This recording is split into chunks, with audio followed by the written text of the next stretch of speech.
오늘 아침 우리에게 주시는 하나님의 말씀은 이사야 18장 1절부터 7절의 말씀입니다. 슬프다 구스의 강 건너편 날개치는 소리 나는 땅이여, 갈대배를 물에 띄우고 그 사자를 수로로 보내며 이르기를, 민첩한 사절들아 너희는 강들이 흘러 나누인 나라로 가되 장대하고 준수한 백성 곧 시초부터 두려움이 되며 강성하여 대적을 밟는 백성에게로 가라 하는도다. 세상의 모든 거민 지상에 사는 너희여, 산들 위에 기치를 세우거든 너희는 보고 나팔을 불거든 너희는 들을지니라. 여호와께서 내게 말씀하시되, 내가 나의 처소에서 조용히 감찰함이 쬐이는 일광 같고 가을 더위에 운무 같도다.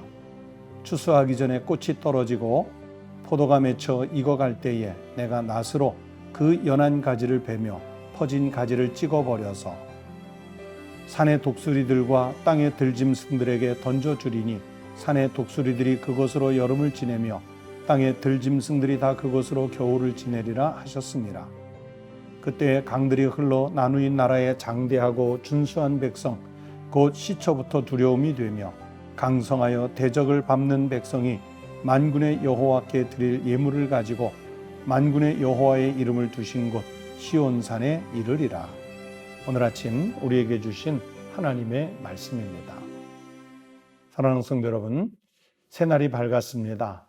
오늘도 하나님의 은혜로 평안이 넘치시는 복된 날이 되시기를 축복합니다.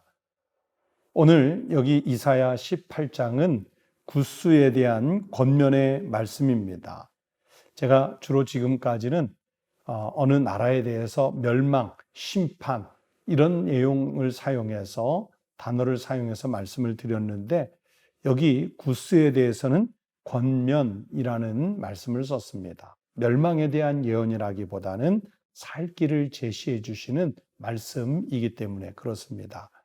1절에 나와 있는 구스라는 나라는 오늘날로 말하면 에티오피아입니다. 그 에티오피아를 고대 중근동에서는 구스라고 불렀습니다. 그런데 조금 전에 말씀드린 대로 왜 멸망이나 심판이 아닌 권면하는 내용의 말씀일까? 7절 말씀에 그 이유를 찾을 수 있는데, 하나님의 섭리를 깨닫고 하나님께 드릴 예물을 가지고 시온산으로 오라 하는 초대의 말씀이기 때문에 그렇습니다. 그래서 7절 그 뒷부분을 보시면 백성이 만군의 여호와께 드릴 예물을 가지고 만군의 여호와의 이름을 두신 곳 시온산에 이르리라. 그 시온산으로 초대하는 내용의 말씀이기 때문에 좀 특이하게 다른 날과는 다르게 그 나라들과는 다르게 권면이라는 말을 썼습니다. 이렇게 된 상황을 이해하기 위해서는 먼저 시대적인 상황을 이해할 필요가 있습니다. 이 본문의 때는요, 어느 시기냐면 에티오피아의 샤바카 왕이라는 사람이, 이 샤바카 왕 때니까 대략 주전 711년부터 700년경으로 알 수 있는데, 이 샤바카 왕 때의 애굽, 여러분 애굽 그러면 구약 성경에서 얼마나 막강해 보입니까? 당대 세계 최강이라고도 말할 수 있잖아요. 그런데 이 에티오피아의 샤바카 왕 때에 애굽을 점령을 했어요. 그 애굽을 점령해서 통치할 정도로 막강했습니다. 애굽에는 왕조가 계속 변해가는데, 애굽의 제25대 왕조, 즉 바로는 바로 이 에티오피아가 통치할 때를 말하는 것입니다. 남유다는요, 이 시기에 아하스 왕이 죽었어요. 그리고 히스기야 왕이 제13대 왕으로서 남유다를 통치하고 있으면서 이제 하나님을 잘 믿는 나라로 이 히스기야 왕을 중심으로 해서 개혁을 이루어가는 중에 있을 때였습니다. 그리고 그 당시에 아수르는 북이스라엘에게 점령을 당했고요. 그리고 아수르는 북이스라엘을 점령한 참에 아예 그 여세를 몰아서 남유다까지 정복하려고 노리고 있는 중이에요. 그래서 열왕기서나 역대기서에 보면 히스기야 왕이 나오던 시대 때 끊임없이 정말 반복해서 아수르가 군사작전을 하려고 하는 것을 계속 읽을 수가 있습니다. 그런데 이 구스, 즉 에티오피아 입장에서는 아수르와 구스 중간에 있는 이 유다가 정복이 되면, 에티오피아는 알다시피 남쪽 이집트를 중심으로 한 남쪽에 있지 않습니까? 그리고 아수르는 이스라엘보다 더 북쪽에 있습니다. 그러니까 이스라엘 땅은요, 위로는 아수르가, 남쪽으로는 구스가 있는 그런 형국이에요. 그래서 이 남유다가 정복이 되면 구스 입장에서는 자기네 나라도 직접적으로 위기를 맞게 되는 거죠. 그래서 나름대로 구스 자체 군사력을 증강하고 그리고 주변 나라들하고 유대를 강화해가는 그런 중에 있었습니다. 그런데 아무리 군사력을 증강하고 그리고 주변 나라들하고 유대를 잘 강화를 맺는다고 그래도요, 아수르가 너무 막강하니까 두려움이 있는 거죠. 그래서 이사야 선지자가 예언으로 그 구스 나라를 위로하고 그러면서 한편으로는 살 길을 제시해 주시는 겁니다. 본문 1절, 2절에서 그래서 동맹을 맺기 위해서 남유다를 방문한 사신들이 이제 안심하고 돌아가도 된다. 하나님이 남왕국 유다를 통해서 구스에게 매우 우호적일 테니까 안심하고 돌아가도 된다 하는 권면의 말씀이고, 또 3절부터 6절은 아수르는 지금은 막강해 보이지만 결국에는 멸망할 것이라는 그 소식을 알려주시는 거예요.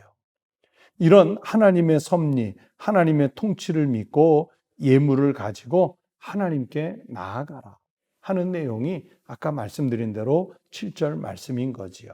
7절을 다시 한번 읽어드립니다.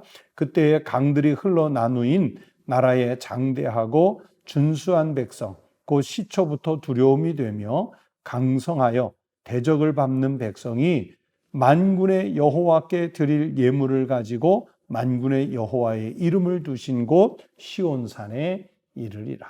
그렇게 말씀을 주시고 있습니다. 여러분, 학자들은 이 대목을요, 종말론적인 신앙이라 그렇게 해석을 합니다. 급변하는 이 시대적인 상황에 휩쓸려서 불안해하거나 방황하지 말고 잠잠히 도우시는 하나님께 나오라. 그러면 산다. 정말 자기네가 감당할 수 없는 극도의 불안감, 위기가 있을 때도 하나님께 돌아오면 그 나라, 그 백성은 산다 하는 내용의 말씀이라는 거예요. 요한계시록 21장 27절에서 말씀하십니다. 무엇이든지 속된 것이나 가증한 일 또는 거짓말하는 자는 결코 그리로 들어가지 못하되 오직 어린 양의 생명책에 기록된 자들만 들어가리라. 어린 양의 생명책에 그 이름이 기록된 사람들만 하나님의 나라에 들어갈 수 있는 거예요.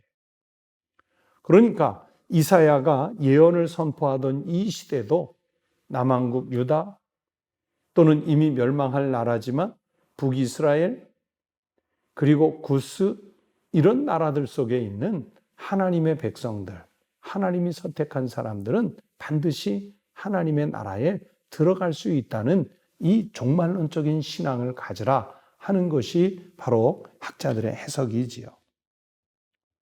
여러분은 어디에 이름이 기록된 사람으로 살고 계시는지요? 단지 교회에 나는 등록교인으로 있으니까 구원받을 것이다.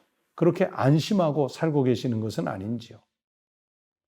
물론 교회에 여러분의 이름이 기록되어 있는 것도 중요하지만 정작 제일 중요한 것은 하나님 아버지의 나라, 즉 계시록의 말씀대로라면 어린 양의 생명책에 여러분의 이름이 기록되었느냐가 제일 중요한 관건입니다. 오늘도 생명책에 그 이름이 기록된 거룩한 성도의 삶을 사시기를 바랍니다. 그리고 여전히 그 생명책에 이름을 기록하지 못한 우리 가족들, 우리 동료들, 우리 친구들, 우리의 이웃들을 하나님 앞으로 잘 인도해서 생명을 살리는 축복의 통로, 생명의 통로로서 우리 성도들이 하루를 사시기를 바랍니다. 기도하겠습니다. 하나님 아버지 감사합니다. 저희들이 이 땅에서 소망을 찾지 않고 하나님 아버지의 생명책에서 우리의 생명의 소망, 산 소망을 찾을 수 있도록 인도해 주신 은혜 감사를 드립니다.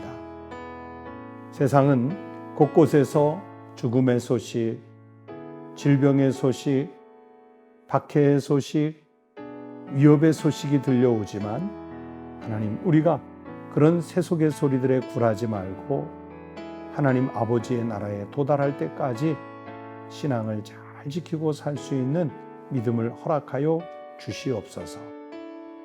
오늘도 새벽을 깨워서 기도하는 우리 성도들의 기도와 간구를 들어주시옵시고, 가정에 믿는 자, 온전히 예수 잘 믿는 자들로 가득 차게 하여 주시옵시고, 우리의 직장 동료들, 친구들, 이웃들 속에 여전히 하나님 없이 사는 사람들이 있으면 그들의 영혼을 우리가 인도하여 어린 양의 생명책에 그 이름을 기록할 수 있는 생명의 통로, 축복의 통로가 되게 하여 주시옵소서.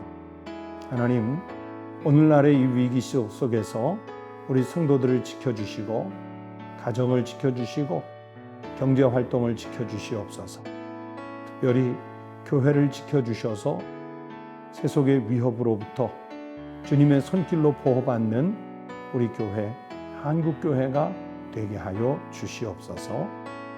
예수 그리스도의 이름으로 간절히 기도하옵나이다. 아멘. 오늘 목요일 아침 함께 기도하실 제목은요, 오늘 성경 말씀을 생각하시면서 첫 번째, 우리나라가 하나님을 잘 믿는 나라가 되고 하나님을 잘 믿는 우리 국민들이 될 수 있도록 합심해서 기도하십시다. 두 번째는 저 북녘 땅, 믿음의 자유, 국민들의 어떤 신념의 자유, 이런 것들을 상실한 채로 살아가는 저 북녘 땅에 우리 동포들이 자유와 평화를 얻을 수 있도록 위해서 기도해 주시고, 우리 민족이 평화적으로 통일되는 날을 짧은 시대에 맞이할 수 있도록 기도하십시다. 세 번째는 그리스도인으로서 우리가 하나님 앞에서 부끄럽지 않은 삶을 살아서 어린 양의 생명책에 그 이름이 기록되는 거룩한 성도의 삶을 살아낼 수 있도록 기도하시고, 끝으로 네 번째는 포괄적 차별금지법, 이 평등법이 국회에서 통과되지 못하도록 그리스도인 의원들이 이 일을 막아설 수 있도록, 그리고 모든 교회와 모든 성도들이 이 문제를 위해서 기도하는 것들이 응답될 수 있도록 위해서 기도해 주시기 바랍니다. 여러분의 기도 제목을 또 같이 기도하십시다. 다 함께 기도하겠습니다.